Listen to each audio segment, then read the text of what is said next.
Right now, China's detained over 1 million Uyghurs and other Turkic Muslims into concentration camps. They are forced to denounce Islam, adopt atheism, and pledge allegiance to the Chinese state.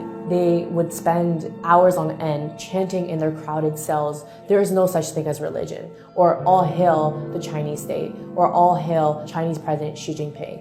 And if the detainees disobey, or if there's any type of resistance, there is torture being used. There are at least 800,000 and possibly up to a couple of million folks in these detention facilities. Nails are being pulled out, teeth are being pulled out. They're using snakes to interrogate. People are being beaten until they're dead. They're being sterilized, a method used in genocide. They're forced to sit on what's called a tiger chair, where they're clamped down on this chair for hours on end, oftentimes in solitary confinement. People are being sent to these camps for random reasons. One of them could easily be you are in contact with someone abroad. You have a family member abroad. You engage in religion. So if you pray, if you mention the word God in your speech, if you fast, any type of indication that you are practicing religion, that is enough for you to be sent to the camps. And thousands of people have actually been transferred from these camps to prisons. One of my relatives in early 2017 got put inside one of these camps. Last November, he came out dead.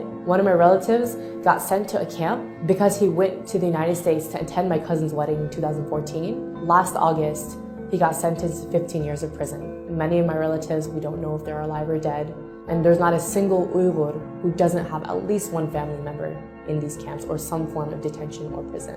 The worst part is when someone dies, their bodies are not taken to their families, but rather their bodies are cremated. And that's another way for China to hide the evidence of bodies coming out of these camps. And it doesn't give us a clear idea of how many people are dying. All of this stuff is happening in secret. The children of these detainees have been sent to state-run orphanages and boarding schools where they are taught to hate their own religion, identity, and are forced to speak Chinese, are subject to abuse and torture. The parents don't know where their kids are. Most towns and villages in East Turkestan are almost empty. Around 70 to 80% of the civilians are all gone. You walk through the street and it's eerily silent because most people are in some form of detention or prison. Schools and factories are now being transformed into these concentration camps. The entire nation of East Turkestan has essentially become a dungeon for its people because China monitors their every action, even in the homes. So there are millions of Han government cadres who are living in Uyghur homes to make sure they're not engaging in religion and to assess their political views. Practicing Islam is completely banned.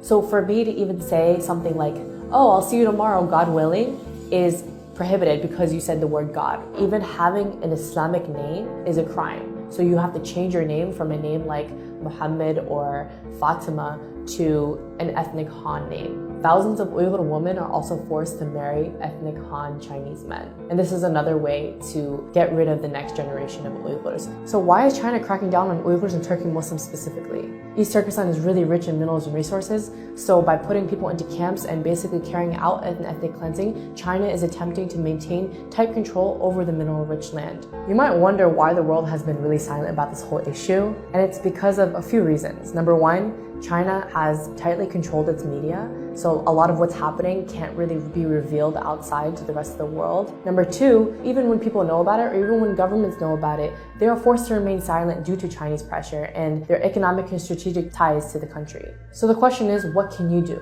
What we need you to do is raise awareness, because right now, most of the world has no idea that this is happening.